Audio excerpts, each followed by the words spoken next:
We hear the term self-care thrown around all the time, right? But what does it actually mean? Is it just a luxury, maybe a little bit of an indulgence, or is it something more critical for surviving in this high-pressure world of ours? Okay, let's really get into this. In the next few minutes, we're going to tear down some of the myths around self-care, give you a practical toolkit for building your resilience, and even explore how AI is becoming this wild new partner in our search for well-being. First things first, we've got to reframe this whole conversation. Seriously. This isn't about spa days and escaping work. It's about making sure we can actually show up for our work and for our lives in a way that's effective and, sustainable. The stakes are a lot higher than you might think. So, who is this actually for? Is it just for a select few people? Well, the simple answer is it's for everyone. If you look at the field of psychology, for instance, it's an incredibly demanding job. And the research from that world gives us this perfect window into why self-care isn't just a good idea, it's a professional and ethical must-have for anyone in a tough role. And let's be real, whose role isn't challenging these days? To really get why self-care is so important, we'd have to start with this core concept, distress. Now, it is absolutely crucial to understand that distress is not a sign of failure. It's a totally natural, totally unavoidable emotional reaction to the pressures of life. The goal isn't to get rid of distress. That's impossible. The goal is to manage it. Because when distress just gets ignored, when it's left to run wild, it can lead to something way more serious, burnout. One researcher actually called it the terminal phase of distress. This isn't just you having a bad week. It's a state of deep emotional exhaustion, a feeling that you're just not effective anymore. It's pretty much the end of the line when we ignore all those warning signs. And get this, the problem is incredibly common. A staggering 60% of psychologists they surveyed admitted to working when they knew they were too distressed to be effective. Think about that. These are trained professionals, experts on the human mind, and even they struggle. What that tells us is that willpower is not enough. You need a real, structured approach. Okay, so if we know it's a problem, what's stopping us from actually doing something about it? Well, a lot of the time, it's a huge misunderstanding of what self-care even is. We mix it up with being selfish or just, indulging ourselves. Let's clear that up right now. And the difference is actually crystal clear. Self-care is intentional. It's about nourishing yourself, building resilience, and playing the long game for your goals. Self-indulgence, on the other hand, is all about that quick hit of gratification, usually without thinking about what comes next. One builds you up, the other can seriously set you back. So the big takeaway here is that genuine self-care isn't random. It's a practice. And just like any good practice, it helps to have a framework.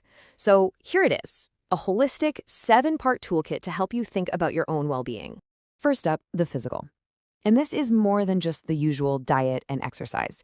It's also about managing your sensory input. I mean, think about it. In a world with constant dings and notifications, consciously choosing to create moments of quiet isn't a luxury. It's a critical way to reset your entire nervous system. Number 2 is emotional self-care. This is all about developing the self-awareness to actually understand what's driving your feelings instead of just pushing them down. And this isn't just some personal wellness fluff. It's a foundational skill for being an effective leader. Third, we have mental self-care. This part is about stimulating your mind, sure, but just as important, it's about protecting your attention. In this crazy distracted world we live in, your focus is one of your most valuable and limited resources. You have to protect it fiercely. Spiritual self-care. And no, this doesn't have to be about religion. It's really about connecting to your core values and your sense of purpose. It's about checking in with yourself to make sure your daily grind actually lines up with what really matters to you.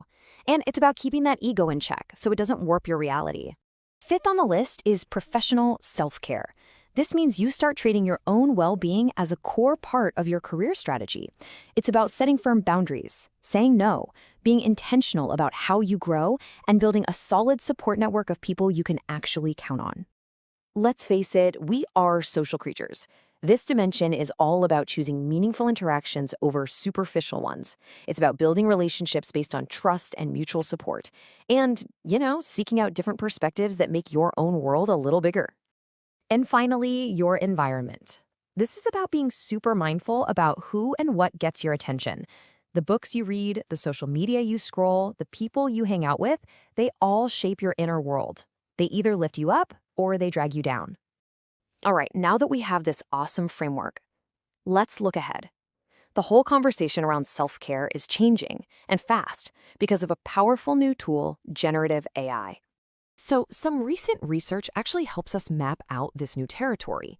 This framework here organizes AI self-care practices along two lines.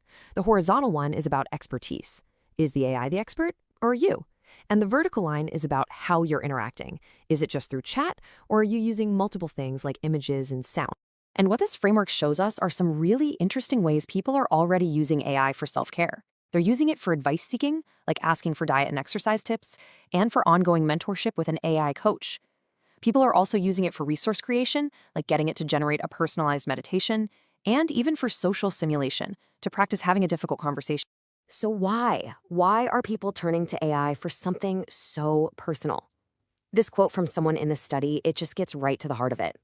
There's this unique, non-judgmental space that an AI can create, which allows for a level of raw honesty that can sometimes be really hard to find, even with another person. So here's the thing. It doesn't matter if you're using an old school journal or the latest AI chatbot. The core principle, the secret ingredient, is always the same. The most effective self-care is designed. It's not something you just fall into. It is all about being intentional. Okay, let's bring it all together. What are the big takeaways? First, self-care is an absolute professional necessity, not some personal luxury. Second, it's a whole life practice that covers these 7 key areas.